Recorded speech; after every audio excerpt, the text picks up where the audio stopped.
According अपना नाम परिचय देती हूँ। मेरा नाम मुलमा असवाल है। मैं टिहरी ज़िले से बिलॉन्ग करती हूँ।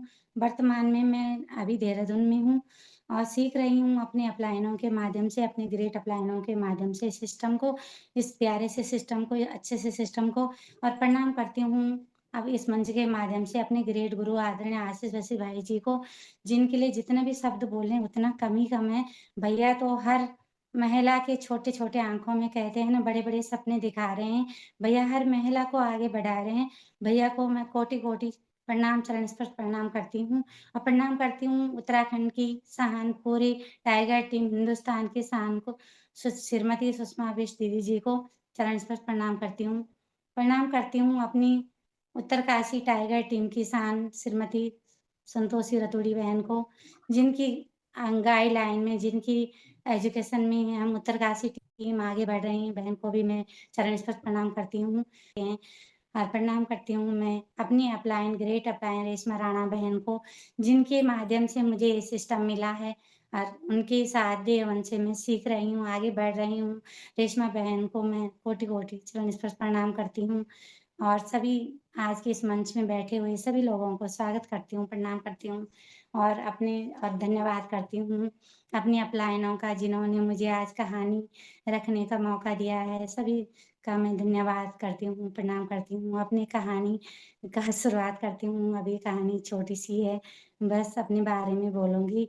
और साथियों, कहानी तो क्या है, मेरी प्यारी-सी रेशमा बहन मुझे बोलती रहती थी कि बहन इसमें जुड़ जाओ, इस सिस्टम में आ जाओ, आपकी तबीयत भी ठीक नहीं रहती है।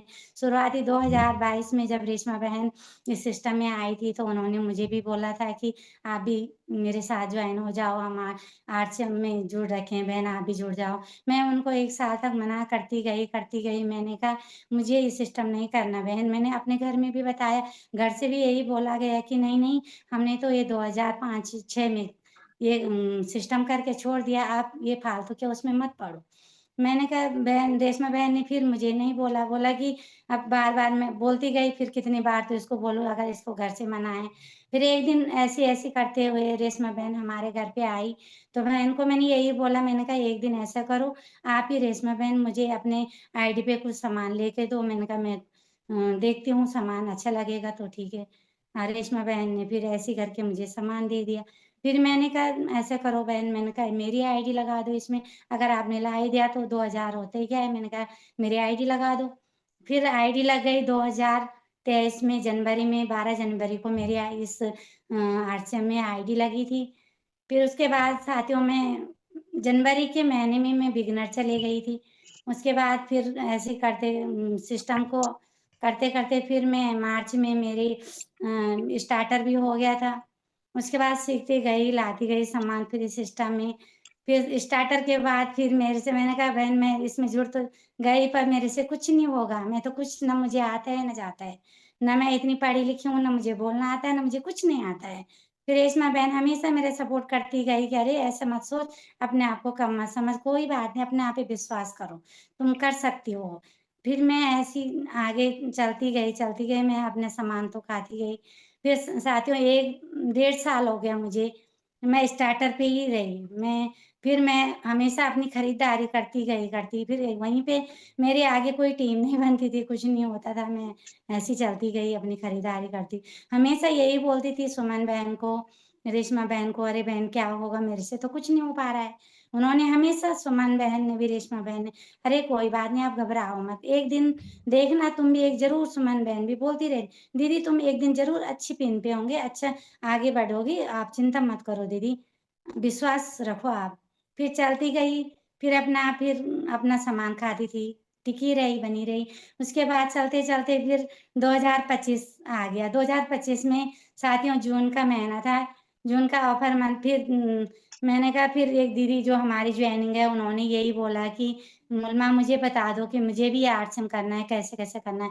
वो जॉइन थी, वो रखी फिर वो बीच में उन्होंने छोड़ दिया था। मैंने कहा चलो आपको मैं अपनी अपलायंस से मिलाती हूँ। फिर मैंने दीदी को वहाँ ले गई तो मैंने उनसे मिलवाया, फिर उन्होंने खरीदारी कर दी वहाँ से शुरू। उसके बाद दीदी ने भी वहाँ पे बहुत सारे लोगों को जॉइनिंग किया। ऐसे-ऐसे करके साथियों मुझे जून के महीने में मैं फिर स्टा ओपनर पिन पे गई।